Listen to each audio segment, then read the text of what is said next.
Hi, my name is Marty Phelan. Jackson asked me today to share a little bit about my musical journey and how I got started in music. I'm kind of the crazy neighbor that lives down the street from Jackson. So and we've been playing music a lot during the pandemic together, which has been really cool.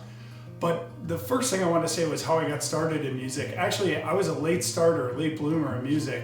I grew up in a pretty athletic family. There were 4 boys. We all played football, wrestled, played baseball. There wasn't a lot of room for music and artistic creativity, if you will. But what happened was I went away to college and I ended up in a bad car accident. I had to move back home in with my parents for about 6 months. And during that recovery process, I was the only one home, the only kid home. And there was an old guitar at our house. And I finally got the courage, to pick it up.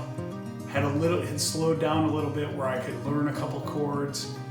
Took a lesson or two, and I started learning just simple folk songs and singing them with my mom and my dad around. And it was basically your simple crawl, walk, run story where it was like having training wheels on. And once I got rolling, it migrated into so many different things in a phenomenal musical journey that's just been such a blessing in my life. I like to think of it as music almost as a door that was closed. I had viewed it as something that I wasn't musical, and then here it was in college. I discovered by slowing down a little bit and giving something a try, that door swung wide open. And I often use that analogy for so many things in our lives that we shut our minds off to, or we think we're not capable of doing. And it's just been a phenomenal story for me. I kind of look at music in my life as a best friend, a companion, or kind of life in color versus black and white. It just adds so much to my life, and it's just been a real gift that I've been able to enjoy. So that's kind of how I got started in music. My inspirations were always the type of music I liked. It was pretty eclectic. It kind of ranged everything from the Beatles and Elton John and Kiss and the Scorpions and all that kind of stuff from when I was young, all the way through Jimmy Buffett and all those kinds of things, to now a heavy emphasis on jazz. So an interesting story about my musical journey was, as I got started playing, of course I found other friends who were around my skill level, liked my type of music and everything else. And at the time I had graduated from college and moved back to Chicago. And 2 guys that I started playing with that were friends of mine from college decided they were gonna move to the San Francisco area because they were big Grateful Dead fans, and we would play some Grateful Dead songs together. And my job was kind of at a dead end. I was just 6 months out of college and wasn't liking the line of work I was doing. So I came up with this brilliant idea: why don't I jump in the car with them and move out to San Francisco, go to a couple Grateful Dead shows, go, play music together, do a bunch of things, explore the world, and see if I could get a job out there. So I ended up jumping in the U-Haul van with them, and all I had to remember was a hefty bag full of clothes and a guitar. We called that guitar my C-clamp guitar because at the time it was my first guitar, and during that journey the guitar got knocked over. We super glued it back together and put a clamp on it. As a matter of fact, this is that guitar, right? So you see at the top of it, it's got a clamp, so we call it the C-clamp. But this guitar is the only thing I have from moving out to the San Francisco Bay Area 30 years ago with my friends. So it's been with me the whole time. So from there, ended up getting a job, working, met my wife, got married in San Francisco, have been out here 30 years, and throughout that whole time, music's been a huge part of my life and my journey on it. But I don't think I even would have been out here had it not been for music. So a really cool part about playing music as I got older, was my wife and I, we had 2 just beautiful kids, 2 daughters. And as they grew up, we were constantly playing music around them. I remember they would be in the bath, we'd be giving them a bath when they were really little, and I'd play all types of nursery rhymes and everything else, and they just loved it. Well, it turns out as they got to certain ages, like my daughter Katie was maybe around 7 years old, she took a liking to the bass guitar, and I remember putting colored stickers on the bass and just saying play yellow, blue, red, orange. And then my other daughter Molly, she started drumming. She had a really knack. She had a great rhythm, banging on pots and pans. So we got her a little drum kit at about 4 years old. So we started playing music when they were really young. That morphed into, in the neighborhood we lived in Novato, in Hamilton Field, we decided when the kids were about 7 years old to put on a Halloween, this was their inspiration, a Halloween musical performance. And we made flyers and we put them out to all the neighbors. And at 8 o'clock we used our garage door as kind of a curtain. Ladies and gentlemen, are you ready for the Monster Mash? Are you ready for the Monster Mash?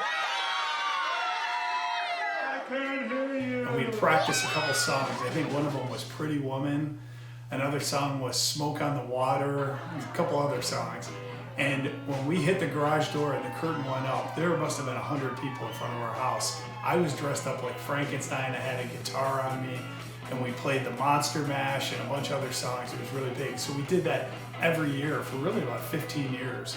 But the best part of the music with the kids or with anyone was it's another way to connect. I mean, to be a family and to sit down and play music that they liked. I learned a lot of Taylor Swift songs and Miley Cyrus songs along the journey.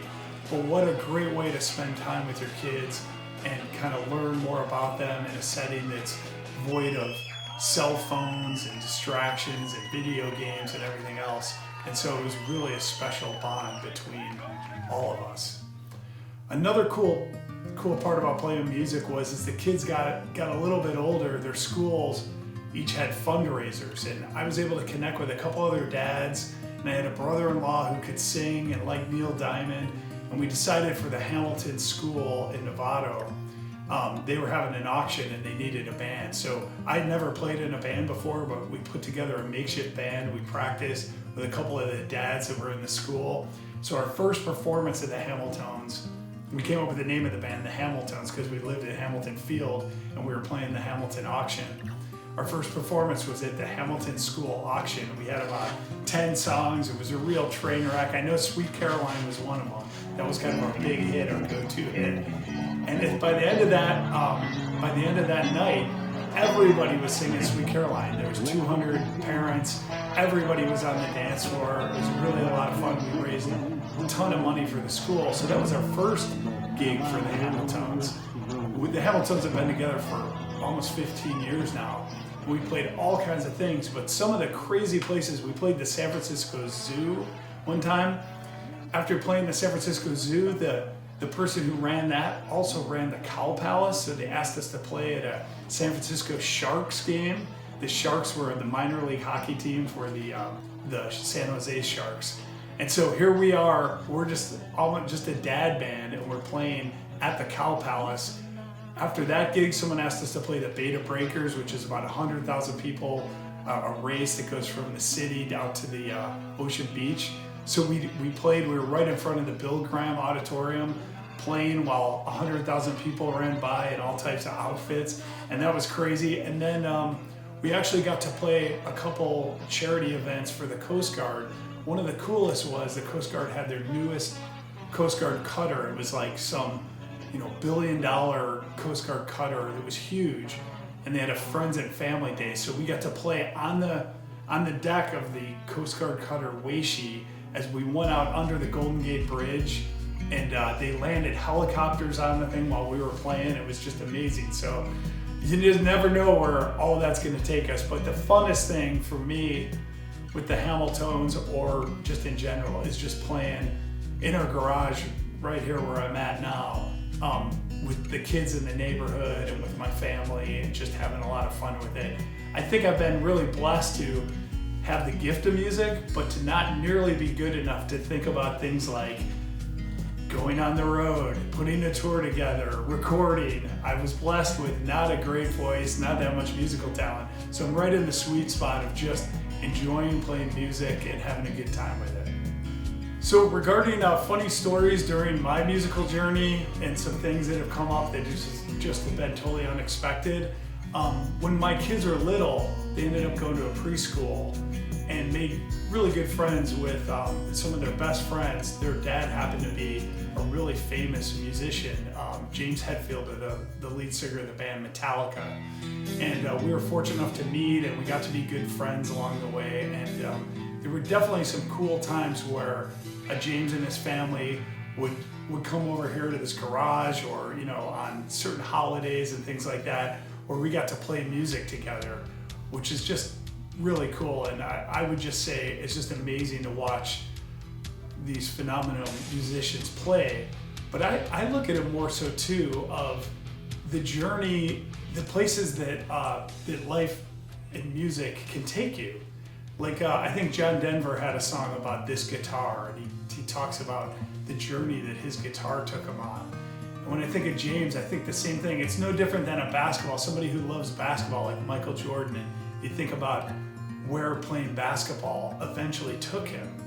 And the same holds true when I think of James and him playing the guitar. And as a matter of fact, at Novato High, one of the coolest things was James was gracious enough to come to MSA Rock Band a couple of years ago and sit in and watch the kids play in the rock band room, and then perform a little bit. And we took a picture with it. But again, for me, it's all about the journey where that guitar, you start off loving playing music or having certain interests, whether it be film, doing films or playing sports, and then to take those to the ultimate level is just amazing.